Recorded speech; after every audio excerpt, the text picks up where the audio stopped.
Hello guys, good morning to all of you.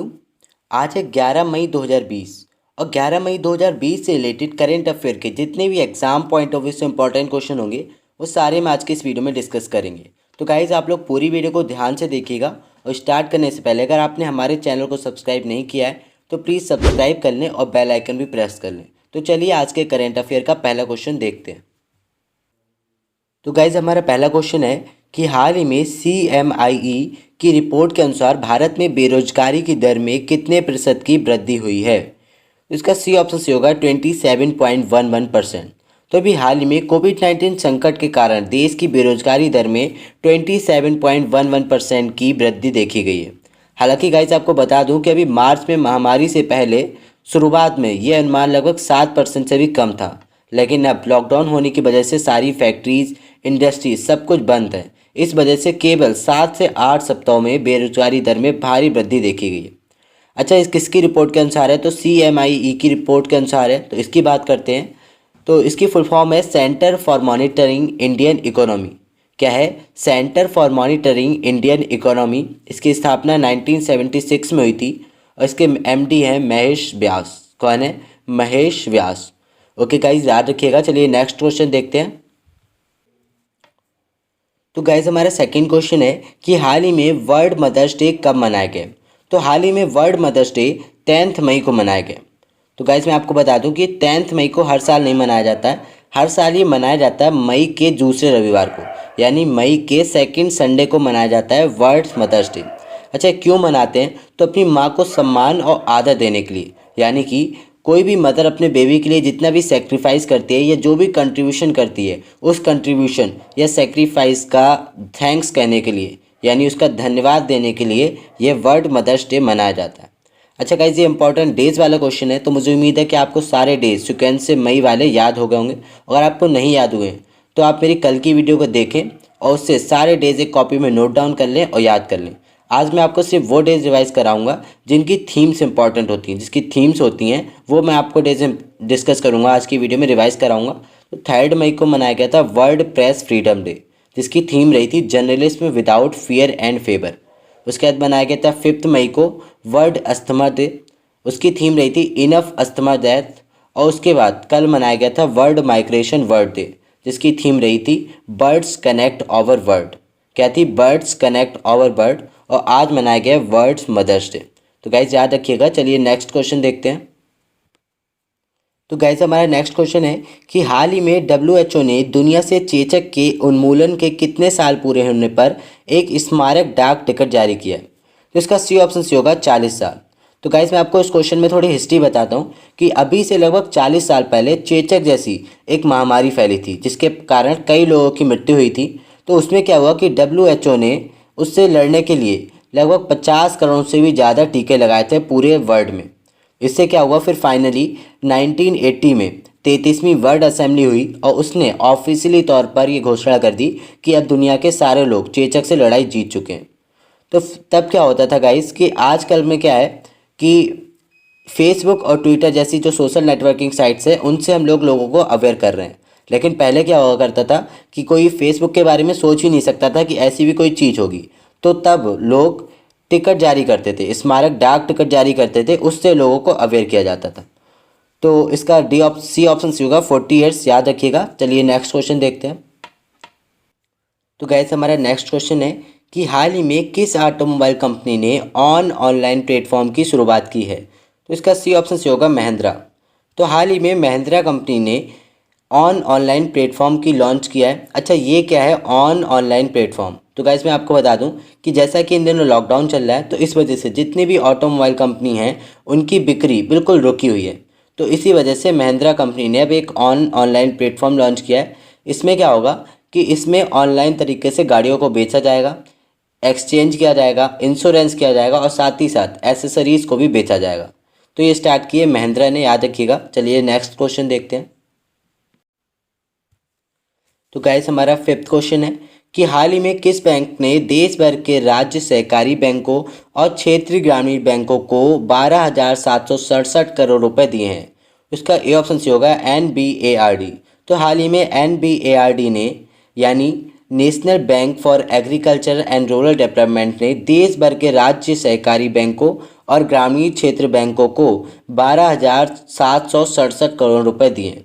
अच्छा, क्यों दिए हैं? तो ऐसा लॉकडाउन के दौरान किसानों को लोन देने के लिए और साथ ही साथ संसाधनों को बढ़ाने के लिए ऐसा किया गया। अब बात NBARD के करें, इसकी फुल फॉर्म है national bank for agriculture and rural development. इसकी स्थापना हुई है 12 जुलाई 1982 को और इसका हेडक्वार्टर है मुंबई में। वही चेयरमैन की बात करें तो इसके चेयरमैन हैं हर्ष के बनवाला, याद रखिएगा। चलिए नेक्स्ट क्वेश्चन देखते हैं। तो गैस हमारा नेक्स्ट क्वेश्चन है कि निम्नलिखित में से किसे फेसबुक इंक के क्रिप्टो करेंसी प्रोजेक्ट लिब्रा के CEO के रूप में नियुक्त किया गया है? इसका ए ऑप्शन होगा स्टुअर्ट लेवे। तो हाल ही में स्टुअर्ट लेवे को फेसबुक इंक के क्रिप्टो करेंसी प्रोजेक्ट लिब्रा के CEO के रूप में नियुक्त किया गया। अच्छा, लिब्रा क्या है? तो गाइस आपको मैंने भी थोड़े दिन पहले बताया था कि लिब्रा एक वर्चुअल करेंसी है जो कि FVNet द्वारा लॉन्च की गई है। इसका यूज़ क्या होता है? तो इसका ट्रांजैक्शन में यूज़ किया जाता है, ऑनलाइन ट्रांजैक्शन में इस करेंसी का यूज़ किया जाता है जो कि फेसबुक के द्वारा भी लॉन्च की गई है हाल ही में।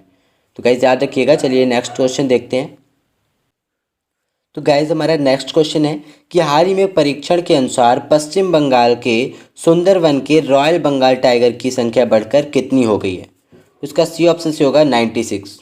तो गाइस हम लोग के लिए एक गुड न्यूज़ है कि हाल ही में एक परीक्षण के अनुसार पश्चिम बंगाल के सुंदरवन में रॉयल बंगाल टाइगर की संख्या बढ़कर 96 हो गई है।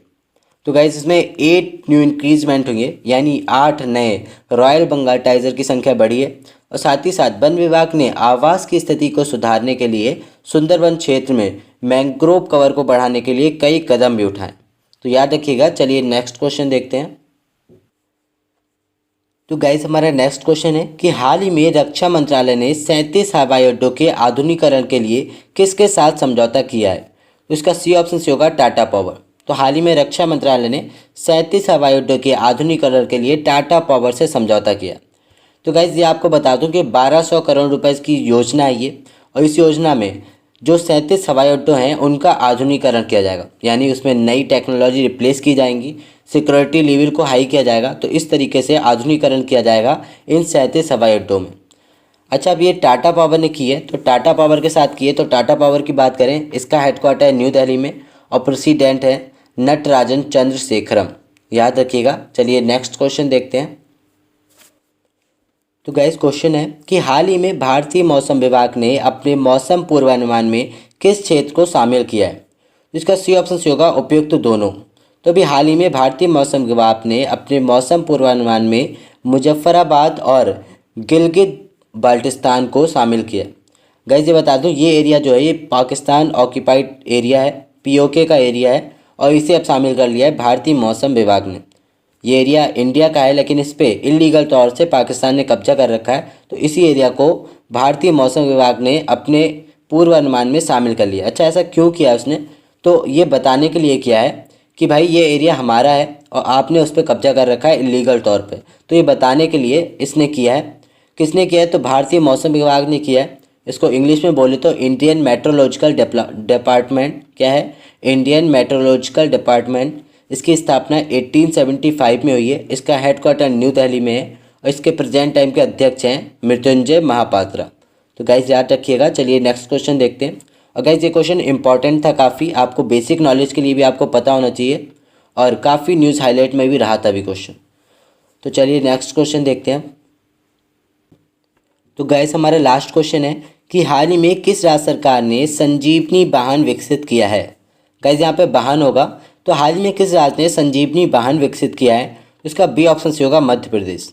तो हाल ही में मध्य प्रदेश ने एक संजीवनी वाहन विकसित किया है। अच्छा, ये संजीवनी वाहन क्या है आपको बता दूं कि इसमें डॉक्टर एक व्हीकल के अंदर बैठे ही बैठे किसी पेशेंट का इलाज कर सकते हैं। इससे क्या होगा कि कोविड-19 के फैलने का चांस काफ़ी कम हो जाएगा, और जो डॉक्टर्स हैं वो उनका संक्रमित होने का चांस बिल्कुल 0% पे होगा। अच्छा, मध्य प्रदेश ने किया है, मध्य प्रदेश की कुछ मैं आपको रिवाइज कराऊं तो हाल ही में मध्य प्रदेश ने जीवन अमृत योजना स्टार्ट की थी, जिसके तहत क्या था कि 50 ग्राम के त्रिकूट चूर्ण डिस्ट्रीब्यूट होने थे जिससे कि लोगों की इम्यूनिटी स्ट्रांग हो। उसी के साथ जीवन शक्ति योजना स्टार्ट की थी, जिसमें महिलाओं को मास्क बनाने का ऑर्डर दिया जा रहा था। 11 रुपये प्रति मास्क के हिसाब से उनको रुपए भी दिए जाने। उसी के साथ कोविड-19 योद्धा कल्याण योजना स्टार्ट की थी मध्य प्रदेश ने, और mid day meal door to door ration देने वाला पहला राज्य बना था। तो गाइस याद रखिएगा। अब मध्य प्रदेश के बारे में कुछ और जानते हैं कि इसकी कैपिटल है भोपाल, सीएम है शिवराज सिंह चौहान और गवर्नर है लालजी दास टंडन।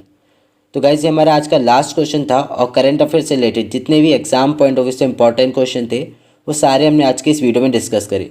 तो गाइस अगर आपको वीडियो पसंद आई हो तो प्लीज़ लाइक और शेयर ज़रूर कीजिएगा।